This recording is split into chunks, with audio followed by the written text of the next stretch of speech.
conversar um pouquinho sobre a história da transfusão de sangue. Há relatos da experiência do ser humano com o sangue desde a pré-história. Por exemplo, na Grécia Antiga, o ser humano tinha uma visão um pouco diferente, né, do que seria dessa experiência com o sangue. Alguns acreditavam que se ingerisse sangue de algum guerreiro, poderia assimilar alguns atributos desse guerreiro. Porém, o que a gente falou agora não seria a transfusão de sangue. Transfusão de sangue, ela passa por um processo que se inicia no século XVII, em 1665. Um pesquisador chamado Richard Lowell, ele demonstrou através de transfusão entre animais que seria possível chegar a uma transfusão futura com seres humanos. Ele fez primeiro a experiência com seres humanos, com animais, para depois chegar a seres humanos. Mas coube a James Blundell, em 1818, já no século XIX, a primeira transfusão de sangue entre seres humanos. Né? Primeiro, ele utilizou para essa experiência mulheres que, pós-parto, perdiam muito sangue, sofriam hemorragia. E aí ele aproveitou essas experiências que já vinham acontecendo nessa questão da transfusão de sangue, como já falamos, para utilizar nessa situação específica com as mulheres. E em 1900, já no último ano do século XIX, Cole Landstein, um imologista, ele descobriu que o soro sanguíneo de uma pessoa se coagula muitas vezes ao se encontrar com o de outra que fosse do mesmo grupo sanguíneo. E daí a gente chega a uma grande invenção na transfusão sanguínea, que é a descoberta dos grupos sanguíneos. Inclusive o professor George depois vai falar bem direitinho para vocês como é que funciona essa questão. Só abrindo parênteses, essa coagulação que acontecia, ela se chama reação de aglutinação, que a gente vai ver daqui a pouco. Isso. E Ruben Altberg, em 1907, faz a primeira transfusão precedida de um exame de compatibilidade sanguínea. E isso naqueles grupos sanguíneos ABO, que também o professor George vai falar bem direitinho para vocês. Porém, isso a gente está falando em 1907, no início do século XX, foi durante a Primeira Guerra Mundial que essas transfusões elas passaram a ser mais intensas, mais frequentes. Porque, devido à demanda, a gente tinha uma grande quantidade de pessoas precisando urgente de uma transfusão sanguínea, exatamente por causa da atrocidade da própria guerra, né? E aí, nesse contexto, se tornou comum a transfusão de sangue. E aí a gente não precisa nem mencionar diversos eventos históricos que vão demandar desse procedimento de transfusão sanguínea. E hoje nós temos essa ação como sendo extremamente comum. É comum demais, né, professor Jorge? A gente chegar e a fazer um exame ou mesmo necessitar, por causa de alguma eventualidade, de transfusão. Daí ser importante também o processo de doação. Né? Verdade. Bom, na parte biológica, nós iremos falar para vocês a questão da compatibilidade. Né? O que vai determinar se um sujeito sangue tipo A pode receber de B? Não pode. Por que não pode? Certo? O fator RH que a gente vai discutir depois, o O negativo, ele vai poder doar para todo mundo. Por quê? E aquela questão que o professor André falou, que o sangue de uma pessoa, quando era doada para outra, havia uma coagulação. Isso aí nós iremos trabalhar com vocês, chama de reação de aglutinação. Porque tem sangue que quando a pessoa recebe, vai ocasionar esse problema. Então, para ficar melhor o entendimento, preparando para vocês umas informações que a gente vai passar agora, e basta você ir acompanhando a animação que você vai entender melhor. Confira aí no vídeo.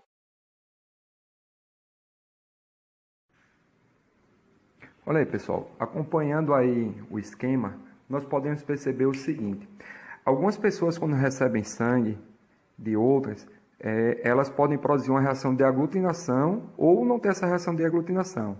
Essa reação de aglutinação é a reação antígeno-anticorpo. Antígeno é uma substância estranha e anticorpo é aquela substância que vai ser produzida para acabar com aquele antígeno. Então, quando uma pessoa recebe um sangue que não é compatível com ela, vai haver a formação de anticorpos contra aquele sangue. promovendo aí uma reação de aglutinação. E de acordo com essa reação de aglutinação, nós vamos classificar os tipos sanguíneos em A, B, AB ou O. Então, nós percebemos aqui que houve uma aglutinação, eu tenho um aglomerado de células aqui, e na outra lâmina, nós não temos aglutinação, certo? Então, não houve uma reação aqui entre antígeno e anticorpo. O sangue aqui que essa pessoa recebeu era compatível com ela, logo seu organismo não produziu anticorpos. Já no caso anterior, houve uma reação de aglutinação. Esta pessoa recebeu um sangue que não era compatível com ela, e aí eu tive a produção de anticorpos. Beleza? Olha aqui, pessoal. Nós temos uma tabela aqui mostrando o sistema BO. Então, quando o sujeito é sangue A, é porque ele apresenta aglutinogênio nas suas hemácias do tipo A. Consequentemente, ele vai ter anticorpo, né, que a gente chama de aglutinina, anti-B. Quando ele é B, ele vai ter aglutinogênio B e aglutinina anti-A. Quando ele é AB, ele terá aqui os dois tipos de aglutinogênio. Ele vai ter A e B. Consequentemente, ele não vai ter nenhum anticorpo. Já quando é O, ele tem ausência de aglutinogênio, certo? Então, ele vai produzir anti-A e anti-B, tá certo? E o que é que vai determinar se o sujeito é A, B, AB ou O? O que vai determinar é a herança genética. Essa herança genética ela vai ser realizada por 3 alelos, IA, IB ou Izinho. Quando eu tenho um IA, ele forma o aglutinogênio A. Quando eu tenho IB, forma o aglutinogênio B. Quando eu tenho Izinho, não forma nenhum aglutinogênio. Eu vou ter aí que o sangue é O. E quando eu tiver os dois alelos, eu tiver o isão A e o isão B, eu tenho um caso de codominância, certo? O sujeito ele vai ser AB. Então aqui, ó, acompanhe. O sujeito que é A, ele pode ser isão A e isão A. Essa igualdade aqui, eu vou dizer que ela é homozigoto. Quando eu tenho aqui isão A, izinho, o isão A está dominando sobre o izinho. Como ele tem um isão A, ele continua sendo sangue do tipo A, porque um gene dominante e aqui um gene recessivo, certo? Esse caso aqui, como são diferentes, eu vou estar dizendo que eles são heterozigotos. Então, aqui eu tenho homozigoto e aqui heterozigoto. Mesma coisa válida para o B. O sangue B pode ser isão B, homozigoto, ou isão B, izinho, heterozigoto. O isão B está dominando o izinho é recessivo. Quando eu tiver os dois alelos, eu tenho aqui ó, um caso de codominância. O isão A não vai dominar sobre o isão B, nem o isão B vai dominar sobre o isão A. O sangue aí é AB. Já quando o sujeito é O, ele apresenta aí dois izinhos. Eu tenho um caso aqui de genes recessivos, tá certo? Então, esse sujeito aqui vai ser caracterizado por ter o sangue O. Com isso, nós já terminamos o sangue A, B, AB ou O. Com esta parte de cá, a gente consegue perceber o quê? Que um sujeito A, ele não pode receber sangue B. Um sujeito B não pode receber sangue A. Quando é AB, ele pode receber qualquer sangue. O O só poderá receber dele, mas poderá doar para qualquer um. Então, acompanhe aí a tabela de doação e entenda melhor.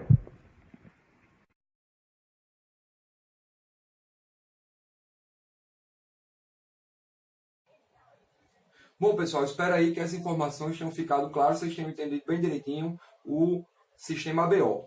Para encerrar, lembrar o seguinte, existe o fator RH. O fator RH vai determinar se o sangue é positivo ou negativo. Se ele for positivo, ele vai ser determinado por Rzão, Rzão, ou Rzão, Rzinho. Se for negativo, Rzinho, Rzinho. Assim nós temos que o positivo doa para positivo.